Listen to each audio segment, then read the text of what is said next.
Ya, vamos a ver obstrucción intestinal, ¿ya? Otro tipo de patología que vamos a ver dentro del intestino delgado. Entonces, veamos. ¿Qué es la obstrucción intestinal? La obstrucción intestinal es, ya sea por una vía intrínseca, extrínseca o intramural, va a ser ocluido nuestro intestino delgado. Puede ser duodeno, puede ser yeyuno o puede ser ileum, ¿ya? Entonces, aquí les puse un concepto claro, es la detención total o parcial del tránsito intestinal, ¿ya? Puede ser mecánico, puede ser funcional. Es una de las indicaciones más comunes de cirugía de urgencia, ¿ya? Ustedes se van a darse cuenta que la mayoría de estos tipos de patologías son quirúrgicas, pero nosotros lo vemos como cuadro gastroenterológico también, ¿ya? Entonces, definimos qué es oclusión intestinal, obstrucción parcial o total del intestino delgado, ¿ya? Principalmente vamos a hablar, la obstrucción intestinal se clasifica en obstrucción alta o en obstrucción baja. ¿Cuándo decimos obstrucción alta? Cuando la oclusión va del esófago hasta la válvula ileocecal, eso es oclusión intestinal alta, ¿ya? ¿Y cuando decimos oclusión intestinal baja? Cuando va de la válvula ileocecal hasta el ano. En esta tarde vamos a ver nosotros oclusión intestinal alta principalmente, ¿ya? Vamos a ver un poquito de baja, pero solo en imagenología. Pero nuestro tema en sí es oclusión intestinal alta. Cuando nosotros veamos colon, ahí vamos a ver oclusión intestinal baja. ¿Ya? La sintomatología es casi igual, pero el diagnóstico, la imagenología diagnóstica y también el tratamiento es diferente. ¿Ya? Entonces, ¿por qué se da principalmente? Vamos a ver entonces en intestino delgado. En intestino delgado puede ser por brida, por adherencia, por hernias y por tumores. ¿Ya? Esas son las etiologías principales. En intestino grueso vamos a ver que principalmente lo vamos a ver en el fecaloma, en el vólvulo, en la diverticulitis y en el carcinoma. Pero vamos a dejar de lado un poquito la parte de intestino grueso, vamos a tocar mucho más la parte de intestino delgado u oclusión intestinal alta, ¿ya? Vamos a dejar para el final la imagenología, que se los prometo que les voy a explicar muy bien esa parte, me encanta mucho. Entonces se los voy a dejar para un poquito para más adelante, ¿ya? ¿Cuál es la etiopatogenia? Ya sabemos que es oclusión intestinal. ¿Cuál es la etiopatogenia? Las oclusiones pueden ser de causa mecánica. Dentro de las mecánicas pueden ser intrínsecas, pueden ser extrínsecas o también pueden ser funcionales. ¿Cuáles son las intrínsecas? Las intrínsecas principalmente pueden ser congénitas. Ya los pacientes vienen con su onfaloceles cuando no tienen, ¿no? Cuando el intestino se sale para afuera, o la gastrosquisis, que es la que conocemos, ¿ya? Duplicaciones intestinales, defectos de rotación, que el intestino esté mal rotado en el bebé. Entonces, esos son causas congénitas. Puede ser por causa y también intrínseca tumoral, por un tumor que esté presentando el paciente, no necesariamente de intestino, puede ser de páncreas, puede ser hígado. Entonces, como ese órgano va creciendo, va comprimiendo el intestino. Entonces, puede ser independientemente si este es benigno o maligno, pero puede llegar a ocluir el intestino, ¿ya? Ahora, ¿qué otra causa puede haber? Puede ser por una inflamación, como se da en la enfermedad de Crohn, la tuberculosis y la diverticulitis. Muchas veces a mí me ha tocado operar, digo muchas porque son casi unas 6 veces que me ha tocado operar pacientes con oclusión intestinal porque tienen tuberculosis intestinal.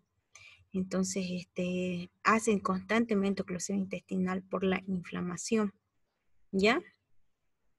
Y otras puede ser por traumas, por inflamaciones o por isquemia. Paciente que ha sido, también me ha tocado, paciente que ha sido sometido a un golpe fuerte, contuso por un accidente de tránsito, comenzó a hacer isquemia y después de eso prácticamente por la inflamación y porque como hay isquemia no hay peristaltismo, porque no hay irrigación, entonces el paciente hace una oclusión intestinal, ¿ya? Muy bien. ¿Cuáles son las causas extrínsecas? Las causas extrínsecas pueden ser adherencias híbridas. Yo pongo hago un paréntesis aquí porque yo creo que las bridas y adherencias es la principal etiopatogenia para que se dé una oclusión intestinal alta. Es la principal. ¿Y cuándo se dan las adherencias híbridas? Cuando el paciente ha sido sometido a una cirugía abierta, ¿ya? Una cirugía abierta. ¿Por qué? Por ejemplo, una cirugía de apéndice o una cirugía de vesícula, peor las cirugías de intestino, ¿ya?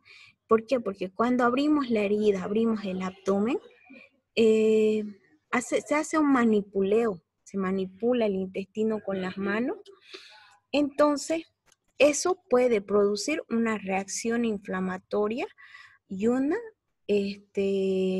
presentación de inflamación al guante mismo o a la exploración de afuera, ¿no? Entonces esa inflamación con el tiempo, cuando una vez hemos cerrado la herida, comienza a unirse intestino con intestino. Eso se llama adherencia. Híbridas cuando ya hacen puentes de unión, se pueden hacer puentes de unión entre las bridas, entre el intestino, ¿ya? Otra causa también son las hernias internas. A veces tenemos hernias internas, un intestino que prácticamente se ha entrado, se ha dado toda una vuelta y se ha metido, prácticamente se ha hecho un nudo. Sucede, jóvenes, cuando el paciente está con un momento del peristaltismo, el intestino puede hacer una hernia interna o puede ser una hernia externa también, como por ejemplo que el intestino se haya salido por la hernia umbilical o por la hernia inguinal. Entonces ahí también puede haber una oclusión intestinal. El intestino no puede volver a su lugar y prácticamente se ocluye. Puede ser por compresión, por una carcinomatosis, vuelvo a repetirles, por un cáncer, no necesariamente intestino, extrínseco, por algún órgano de al lado del contorno del intestino que esté comprimiendo, por presencia de quistes hepáticos, quistes pancreáticos, también tumores, por embarazo. Nunca me ha tocado operar una paciente, pero ojalá nunca tampoco me toque, ¿no? Pero puede suceder. ¿Por qué? Porque prácticamente como el útero está creciendo, puede comprimir el intestino. Las mujeres embarazadas tienen un peristaltismo un poco más lento. Entonces puede suceder esto, que es la oclusión intestinal alta. Por obturaciones por cuerpos extraños. Eso es común. ¿Cuántas veces no me ha tocado operar pacientes que se han tragado, ¿cómo se llama? Esas bolsitas que vienen con cocaína o con droga.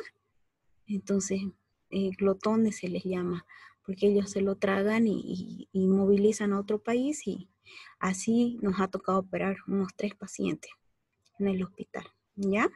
Entonces, por cuerpos extraños, por cálculos, algún cálculo que se haya salido de la vesícula y se va prácticamente a intestino. También en una oportunidad me ha tocado besoares por la acumulación de parásitos como el Ascaris lumbricoides. En niños es mucho más común, hacen su oclusión intestinal en los niños por el aumento exagerado de la proliferación del parásito del Ascaris lumbricoides, ¿ya? Y pueden ser funcionales por una alteración motora difusa.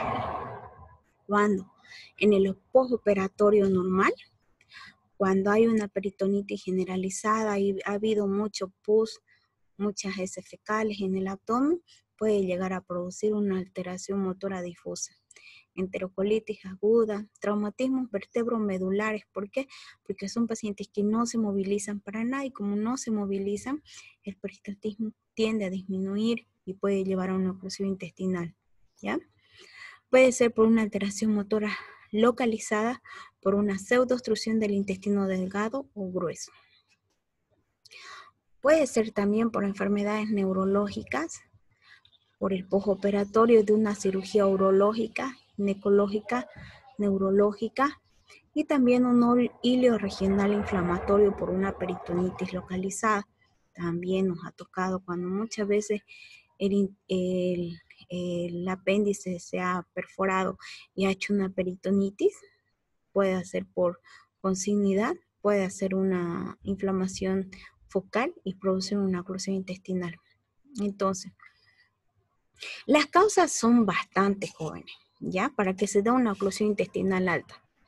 Principalmente puede ser bridas, adherencias, tumores, hernias internas, hernias externas, puede ser por un tumor extrínseco, puede ser por besoares, por cálculos, por presencia de cuerpo extraño, por parásitos. Entonces, todo va a depender de cómo tú haces tu examen físico al paciente y tu historia clínica más que todo, ¿no?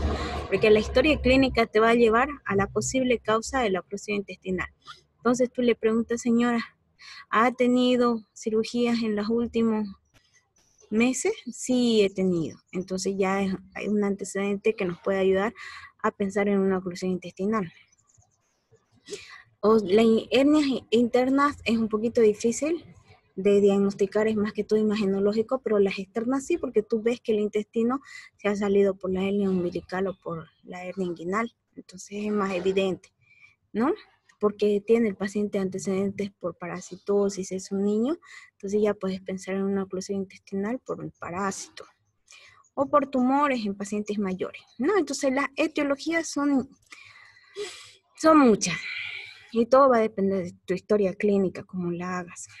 Entonces, para eso nosotros vamos a ver también la etiopatogenia o fisiopatología. Entonces, ¿cómo comienza esto? ¿Ya? Por algún motivo que hemos visto, cualquiera de las etiologías, se ha llegado a ocluir una parte del intestino, el paciente va a comenzar a hacer una distensión intestinal o lo que nosotros llamamos dilatación intestinal. El intestino prácticamente se va a dilatar, se va a hacer más grande de lo normal. Normalmente el intestino delgado mide 3 centímetros. En estos casos se dilata tanto que puede llegar hasta los 8 centímetros, ¿ya? 3 veces su valor normal. Entonces, ¿cómo se va a dilatar bastante este intestino? Va a haber un compromiso de los grandes vasos, porque ustedes saben que cada intestino tiene su mucosa, su mucosa, su muscular y su serosa. Como va a haber tanto edema, va a haber tanta dilatación, entonces los vasos sanguíneos, la microcirculación, no va a ser suficiente para poder darle irrigación a todo el intestino dilatado. ¿Ya? Siguiente paso. Se va a ver una modificación dinámica del diafragma. Claro, por la dilatación. Se va a dilatar tanto el intestino que el diafragma va a quedar sobrelevado, ¿no? Y puede haber un compromiso de la circulación parietal, ¿ya? Entonces, así es como se da la fisiopatología de la oclusión intestinal. Ahora, veamos un poquito la epidemiología. La obstrucción intestinal mecánica es una de las indicaciones más comunes de la cirugía abdominal de urgencia. ¿Ya? Es la más común. Nosotros operamos bastante eso. El intestino delgado, sus causas más frecuentes, vuelvo a repetir, son las bridas, adherencias, hernias internas o externas y los tumores. ¿Ya? Es lo más frecuente. ¿Ya? Entonces, pregunta de examen. Las causas más frecuentes para que se den la oclusión de intestino delgado: adherencias, bridas, hernias internas o externas y los tumores. Ahora, no vamos a tocar el colon, lo vamos a tocar más adelante, ya cuando nosotros veamos colon, pero para ver un poquito, para que hagan la diferencia en el colon, es más frecuente carcinoma, diverticulitis, fecaloma y vólvulo. ¿Ya? No vamos a tocar colon. Pero la causa más frecuente del ilio funcional, que también forma parte de oclusión de intestino delgado, es el estado posoperatorio normal seguido por la peritonitis. Quiere decir cuando un paciente después de haber sido operado por la inflamación está mucho tiempo echado y hay una disminución del peristaltismo. ¿Okay? Por eso es que tanto se le dice al paciente después de la cirugía, siéntese, vaya al baño, camine un poco, ¿ya? Porque eso va a ayudar a ¿qué? Va a ayudar al peristaltismo, ¿ya? Ok, sigamos, les muestro aquí una diapositiva en la que prácticamente hago un resumen de la fisiopatología de la oclusión intestinal. Entonces,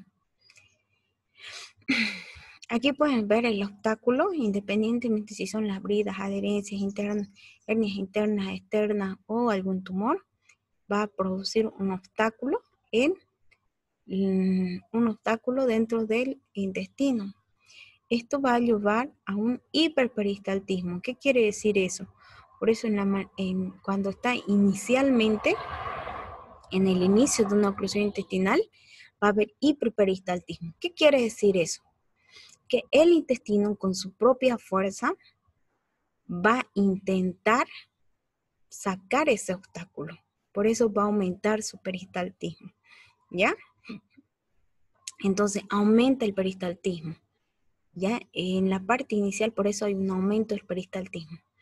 Va a llegar un momento en el que va a hacer tanto esfuerzo nuestro intestino por sobrellevar el obstáculo que va a continuar con una fatiga. Entonces prácticamente el intestino también se cansa. Va a comenzar una fatiga, se va a cansar y después de eso, como ya no va a poder, va a comenzar a dilatarse. Se va a agrandar el intestino, se va a dilatar. Esa dilatación nos va a llevar a una éstasis intestinal. Éstasis quiere decir cuando la circulación no está llegando de manera correcta a todo el intestino. Esa éstasis intestinal nos puede llevar a una necrosis intestinal. Como no hay buena irrigación, se puede comenzar a necrosar el intestino. Y por último, se puede perforar. Normalmente nunca llegamos a esa complicación, pero esos son los pasos que se continúan. ¿Ya? Cuando sucede esto, va a haber acúmulo de gas, va a haber acúmulo de líquido y va a haber ausencia de motilidad. Entonces, ya pasado, primero hay hiperperistaltismo, pero cuando ya el intestino se fatiga, se dilata y comienza a ver la éstasis, ya no puede, ya todo lo contrario, va a haber un hipoperistaltismo o va a llevar a una ausencia de la motilidad.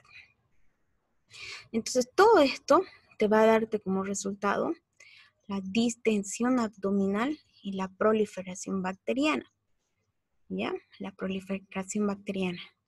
Como se va a distender el abdomen, va a haber una proliferación bacteriana. Van a acumularse las bacterias a ese nivel. Ya. ¿A qué nos va a llevar el acúmulo de gas? ¿Cuál es la procedencia? Como estamos deglutiendo el aire, va a ser un aporte más importante. Ya estamos deglutiendo aire. Va a haber una fermentación bacteriana. Ustedes saben que todo nuestro intestino está recubierto por una flora intestinal que de manera normal ayuda a nuestro intestino incluso a la síntesis y a la degradación de los lípidos, carbohidratos y las proteínas. Entonces, pero como no está funcionando bien nuestro intestino, va a llevar a una fermentación bacteriana. Esas bacterias se pueden hacer incluso patógenas y acumularse en un solo lado. Puede haber neutralización de los carbonatos de las secreciones biliar y pancreática por el dióxido de carbono, ¿ya? Y el acúmulo de líquido, ¿por qué se va a dar? ¿Por qué? Los jugos digestivos que están en menor superficie de absorción. Entonces, como no se va a poder absorberse, porque hay una oclusión intestinal, no se va a poder absorberse en esa zona intestinal, va a comenzar a quedarse ahí, entonces se va a acumular el líquido, va a haber una hipersecreción refleja en respuesta a la distensión y prácticamente se va a producir un secuestro de líquidos o lo que nosotros más comúnmente llamamos un tercer espacio. Entonces ya no se va a absorber líquido, no se va a absorber nutrientes, entonces se va a acumular los líquidos ahí y va a formar un tercer espacio.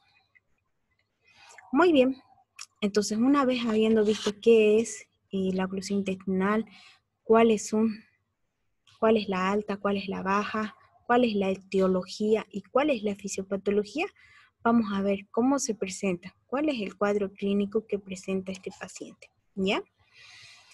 El paciente puede presentar dolor, distensión abdominal, falta de eliminación de heces y gases, vómitos, borborismos, tumor fantasma y alteración del ritmo evacuatorio habitual. ¿Ya? Entonces, como el abdomen se va a comenzar a distenderse y va a haber una éstasis intestinal, eso produce dolor, ¿ya? Acompañado de distensión abdominal. Obviamente, como hay una oclusión, no se va a poder eliminar las heces y las gases. Entonces, ese ya es un síntoma también que va a presentar el paciente. Y por último, va a tratar de sobrellevar eso con los vómitos. Entonces, el paciente puede comenzar a vomitar. ¿Ya? Ahora, también puede haber diarrea a consecuencia del vaciamiento brusco del intestino a través de una obstrucción parcial. Cuando hay una obstrucción parcial y hay deposiciones líquidas, no significa que el cuadro esté resuelto, ¿ya? Como es una obstrucción parcial, va a continuar teniendo la oclusión, pero sí va a tratar el intestino de eliminar de una manera drástica, rápida. ¿Ya? Ahora, el intestino delgado. El intestino delgado, nosotros podemos ver, ¿cómo vamos a hacer el diagnóstico de una oclusión intestinal? Espérenme un segundito.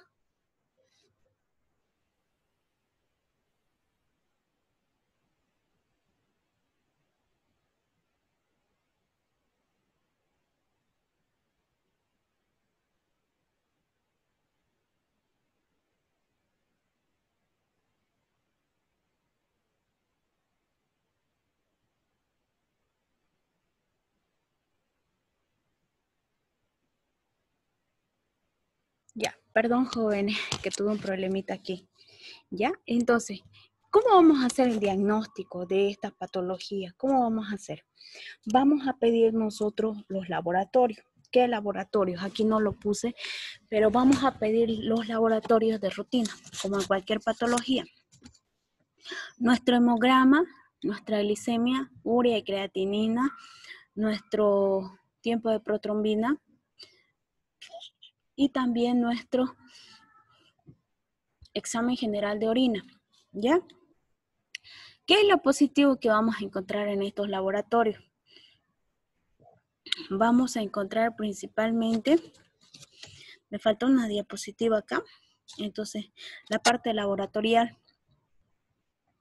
Vamos a encontrar leucocitosis, ¿ya? Puede haber leucocitosis en los laboratorios. Se los voy a anotar, ¿ya? Ay, me estoy quedando sin tiempo.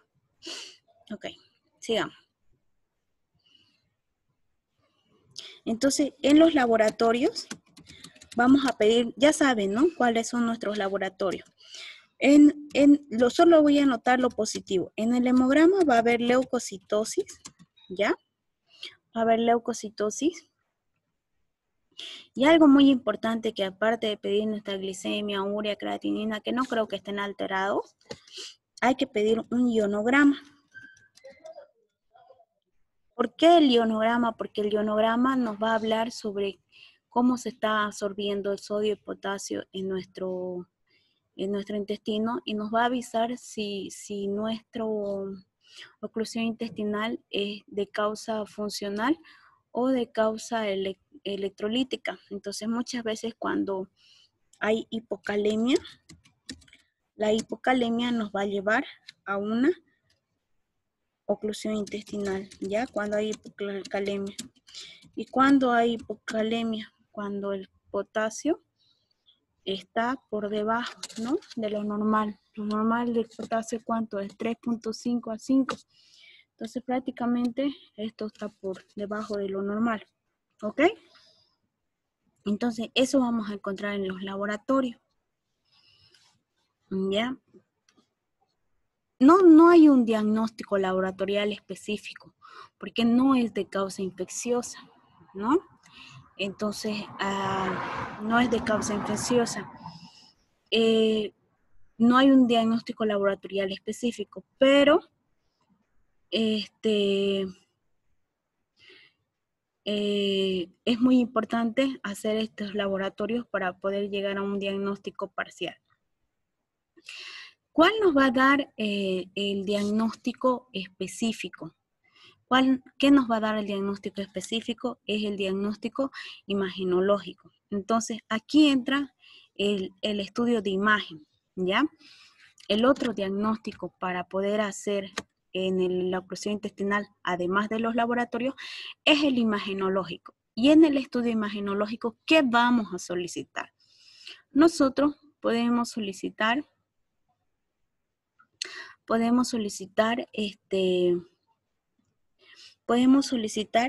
principalmente una rayos X de abdomen de pie, ¿ya?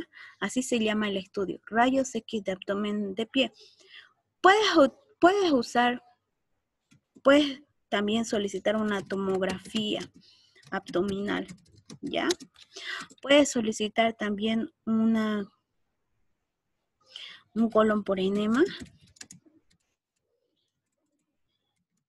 ¿ya? O también, perdón, un colon por enema, ¿ya?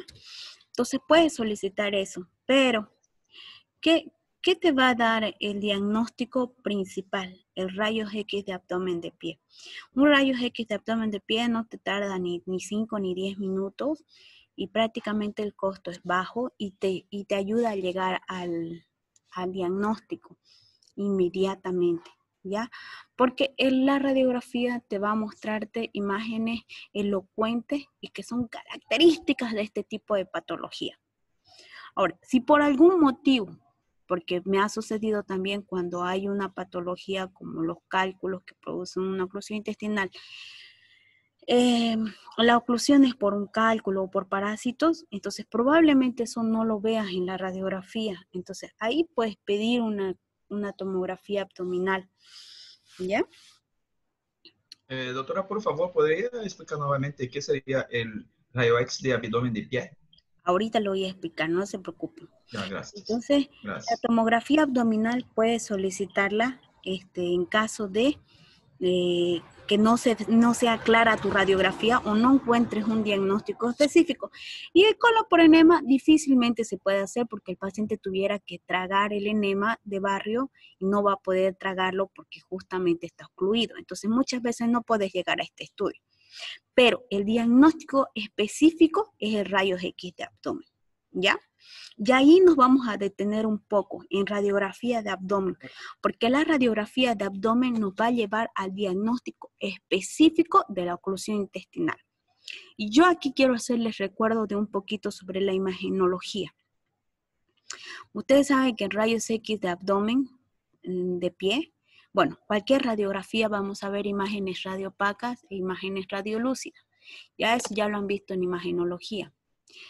La radiografía de abdomen de pie es la posición en la que vamos a pedir el paciente. El paciente tiene que estar parado y de esa manera tomarse la radiografía, ¿ya? Entonces nuestra imagen va a estar representada por imágenes radiopacas y radiolúcidas. Las imágenes radiolúcidas son principalmente todo lo que es la parte de hueso, metal, y la parte radiopaca, las imágenes que son características y representativas del aire, ¿no? Entonces, eso se va a verse plasmado en una radiografía de abdomen, porque ¿qué encontramos dentro del abdomen? El intestino. Cuando el intestino, de manera normal, el intestino está lleno de gases y lleno de líquidos, los dos unidos. Entonces, les voy a mostrar ahorita radiografías de intestino normal. Normalmente no se llega a ver porque como está mezclado el líquido con los gases, no se ve como si no hubiera nada. Pero cuando hay, por algún motivo, hay una oclusión a ese nivel en el intestino, ahí vamos a ver imágenes elocuentes y que son características de esta oclusión intestinal, ¿ya? Entonces, jóvenes, ahorita se nos va a cortar esta transmisión. Voy a darles, inmediatamente ahorita les vuelvo a mandar la invitación para explicarles mejor sobre el rayos X de abdomen de pie y nos quedamos aquí en diagnóstico, por favor, ¿les parece? Para que no nos quedemos a media, ¿ok? Jóvenes. Ya, doctora, está bien.